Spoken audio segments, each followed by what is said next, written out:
some of those spaces too. Last summer, the Chamber of Commerce held an open house on parking and congestion. We have no parking up at congestion. And one of the solutions was to put angle parking on 81 Crescent, which I understand is in the works. And the other was to do the same but upgrade, I think it was Teresa's idea, upgraded angle parking, defined spaces, which is to say pavement, which is to say spending money, but it's the issue, on River Road. Now there's an extra draw down there, it's going to become more important. I don't think we anticipated there'd be another attraction down there so soon, but it would appear that 2-hour free parking on that side is probably going to have to get considered with ticketing for the blatant event. Good luck. Thanks.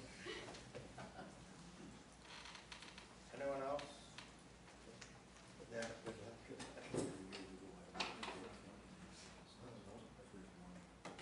If anybody wanted to go on a road trip, sorry for this, but there's they do it in Tobermory. They have 2-hour free parking, and they have the oldest man alive in the world is the parking attendant, and he writes 8 tickets a day, and the place is jammed. And he lumbers along, and he says 8 tickets a day. Because he's so old, nobody swears at him. So it could be your secret instead of using youth for bylaw enforcement. One more suggestion, buy the property back from Losi and put another dock back on Summer Road. I'll let you know. Okay. Another running area. Mr. Miller? I guess my question is, when you purchased the property, the situation was there. You must have been well aware of it before you purchased the property, since you've lived in Southcott Pines for 20 years. What's changed? Well, I understand, if I'm correct, my understanding of the in lieu of is if you want to have a business, you have to provide adequate parking, i.e. Sobeys or whatever. You're going to have 500 people coming per day, you got to have 50 spots. I'm not sure the number. So nothing really has changed unless the city determines, or the municipality determines, to put a time limit on those parking lots and those parking spots and move them up. And as has been previously suggested, it appears that there are people with boats that come down, they pay their fee to put their boat in, and this has always been a parking area for them.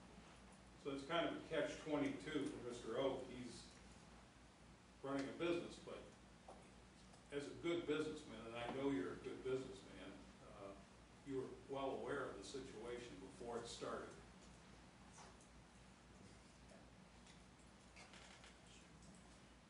Any member of council with anything to add? Dr. Scott? If we were to take the boat ramp and put a chain up so that people couldn't use it in off hours, that would eliminate an opportunity for people to be there before Harbor Bob. So when he leaves at night, and or sometime during the night when the bylaw officers are out, they chain it, so boats obviously will come in into the evening.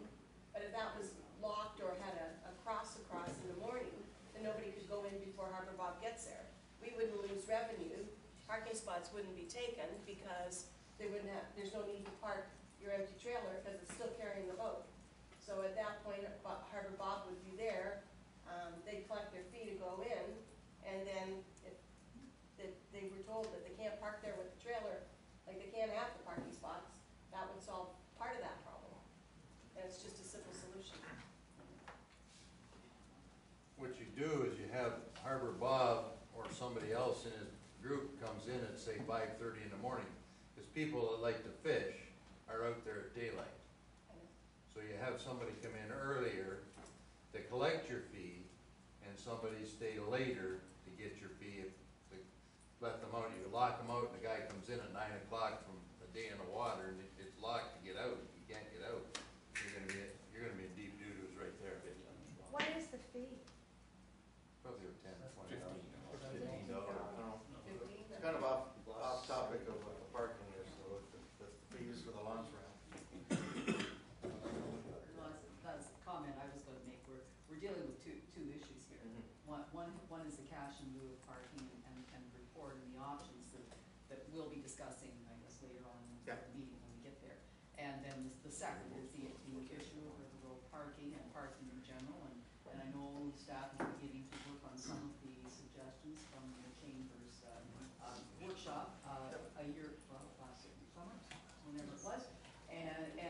But obviously, we've got some issues here that staff are gonna need to look at and come back to us with some suggestions. Yeah, we'll deal with this report after we have the council wants to arrange, shuffle the agenda around and deal with the report right away after we close the public meeting. We can't deal with the report in the public meeting. But, anyone else from the public? I want to give everybody an opportunity to have a say. Mr. Speak. Yes, I agree with most of everything that's been said, but put a chain across, which is a good idea for control, but if there were, last year, I know that we pulled out 3 emergency cases where boats were sinking. 2 of them were after hours, and they were going down that river. If that was chained, those people would lose their boat, and there would be a liability. So that might not be a good idea. Anyhow. Councilor Russell. Through you to the planner, Mr. Mayor. Just, Mr. Matska over there mentioned about Brad being a good businessman. That's obvious, right? And I think Mr. Matska is too. But I think Mr. Matska, or Mr. Oak knew the story. Obviously, we started with him last year in the bakery, and we started this whole circle that we're doing, and we had all the good advice. But when we do cash and lieu as a municipality, is there any assurance, even though we legally do the committee adjustment thing, is there any assurance of a parking spot? No. Okay, so that leads to, thank you for that. Thank you. Excellent. And so, okay, that leads to what is the onus in terms of, or what would be the planning parameters that we should undertake to get to the next step? I think the chamber last year, by having their process, that's leading to, but do you think we've undertaken the full thing in terms of having the answer to the question? Because it is our committee, a legal committee, saying, oh, you can have a business with less than. It's a legal requirement. Am I getting this right? Yeah, I mean, I think there's more issues that revolve around it. I mean, first of all, we always want to encourage business to be established. And we have to recognize that we do have this issue that a lot of our commercial buildings are in areas where there isn't on-site parking, okay? But that's where we want our businesses, because that's where the people come to. And things do change over time. And I think Mr. Oak's points about River Road is a perfect example how things change over time. And we have to be responsive to those changes, okay? So when we collect cash in lieu, it goes into a pot.